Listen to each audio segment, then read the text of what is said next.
আসসালামু আলাইকুম ওয়া রাহমাতুল্লাহি ওয়া বারাকাতুহু। প্রিয় এমপিওভুক্ত শিক্ষক কর্মচারী ভাই বোনেরা, আশা করি সবাই আল্লাহ তাআলার রহমতে ভালো আছেন। আজকে আমাদের 20% বাড়ি ভাড়ার আপডেটের ব্যাপারে সর্বশেষ তথ্য শেয়ার করার জন্য আপনাদের সামনে উপস্থিত হয়েছি। আপনারা সবাই জানেন, গত সপ্তাহে রবিবারে জাতীয়করণ প্রত্যাশী জোটের পক্ষ থেকে আমরা সচিবালয়ে গিয়েছিলাম এবং শিক্ষা উপদেষ্টা মহোদয়, মাদ্রাসা এবং কারিগরি সচিব মহোদয়, মাধ্যমিক এবং উচ্চশিক্ষা বিভাগের সচিব মহোদয়, তাদের সাথে আমরা সাক্ষাৎ করেছিলাম।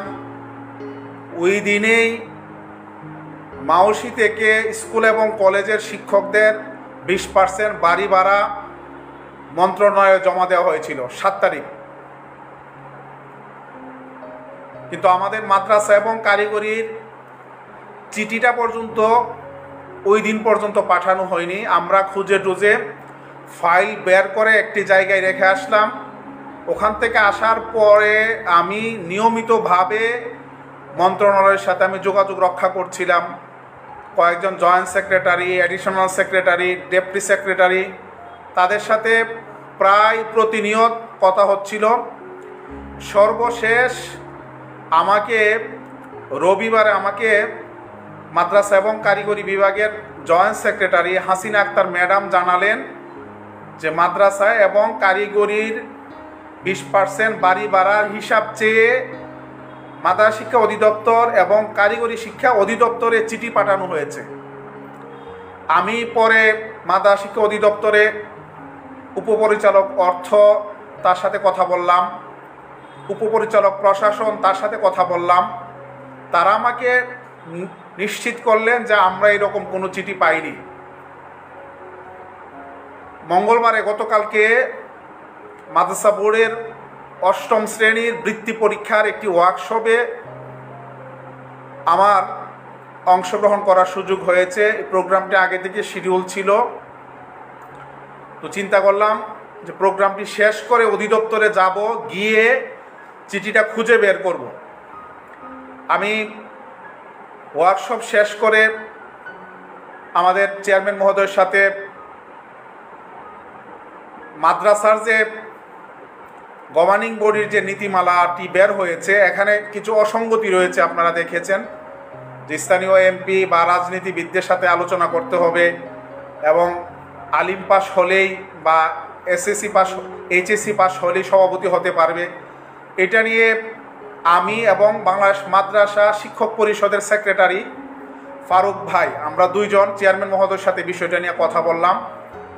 এরপরে আমাদের কারিকুলাম বিশেষজ্ঞ জনাব ডক্টর হেদায়েতুল্লাহ মহোদয়, ওনার সাথে আমরা কথা বললাম। এগুলো শেষ করে নামাজ পড়ে আমি পরে চিন্তা করলাম যে অধিদপ্তরে যদি না যাই তাহলে এই বাড়ি ভাড়ার হিসাব আর যাবে না, আর আমাদের 20% বাড়ি ভাড়াও পাওয়া হবে না। গড়ি গড়ি বৃষ্টি পড়ছিল। আমি একটি রিক্সা নিয়ে মাদ্রাসা বোর্ড থেকে সরাসরি আমাদের মাদ্রাসা অধিদপ্তরে যাই। ওখানে গিয়ে আমাদের যে উপপরিচালক অর্থ, তার দফতরে যাই। প্রথমে গিয়ে তাকে জিজ্ঞেস করি, বলল যে আমরা কোনো এরকমের চিঠি পাইনি।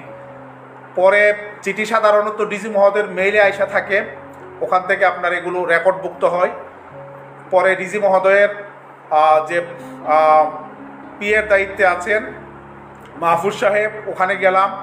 ওখানে গিয়ে উনি মেইলটি চেক করলেন, চেক করে নিশ্চিত করলেন যে না, আমাদের কাছে কোনো চিঠি আসেনি। কিন্তু ওনারা একটা সোর্স আমাকে নিশ্চিত করেছেন যে আনঅফিসিয়ালি আমাদের কাছ থেকে হিসাব নেওয়া হয়েছে। কারিগরি অধিদপ্তর তারাও আনঅফিসিয়ালি হিসাব পাঠানোর বিষয়টি নিশ্চিত করেছেন। আমি কালকে একটি পোস্টের মাধ্যমে আপনাদেরকে জানাইছি যে আনঅফিসিয়ালি মাদ্রাসা অধিদপ্তর থেকে, কারিগরি শিক্ষা অধিদপ্তর থেকে আমাদের 20% বাড়ি ভাড়ার হিসাব নেওয়া হয়েছে। আজকে আমি সকালে আমাদের ডিজু মহোদয়ের সাথে আমি পরে কালকে সাক্ষাৎ করেছি। ওনার কালকে প্রথম দিন ছিলেন, কালকে তিনি প্রথম অফিস করেছেন। ওনার সাথে আমি বিকালে সাক্ষাৎ করে বিস্তারিত ঘটনা বললাম এবং মন্ত্রণালয় যে চিঠিটি করেছে মাদ্রাসা শিক্ষা অধিদপ্তরকে দেওয়ার জন্য এবং কারিগরি শিক্ষা অধিদপ্তরকে দেওয়ার জন্য, ওই চিঠিটি আমি মন্ত্রণালয় থেকে সংগ্রহ করলাম। সংগ্রহ করে ওই চিঠিটি অধিদপ্তর থেকে আমি প্রিন্ট দিয়ে ওখানে আমি রিসিভ করাইছি আপনার ওনার যে পিএস এর মাধ্যমে ওখানে আমি ডিজি মহোদয়ের ওখানে আমি রিসিভ করায় দিয়ে আসছি এবং ডিজি মহোদয়ের সাথে সাক্ষাৎ করে ওনাকে বলছি দ্রুত সময়ের মধ্যে যাতে আমাদের বাড়ি ভাড়ার হিসাবটা পাঠানো হয়।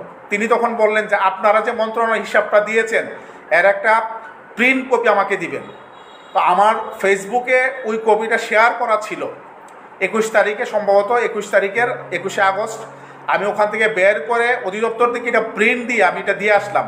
আজকে ফোন করার পরে আমাকে ওনার পিএ মাহফুজ সাহেব বললেন যে স্যারে বলছেন এটাতে স্বাক্ষর করবেন না এই কারণ মন্ত্রণালয় তো এটা সরাসরি পাঠায়নি, সুতরাং আমরা এই চিঠির আলোকে আমরা কোনো রকমের হিসাব অফিসিয়ালি দিতে পারবো না।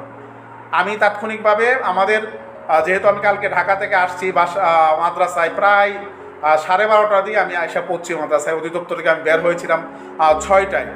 রাস্তায় জ্যাম ছিল প্রায় 6 ঘন্টা 6.5 ঘন্টা কালকে সময় চলে গেছে আসতে আসতে আমার। তো আমি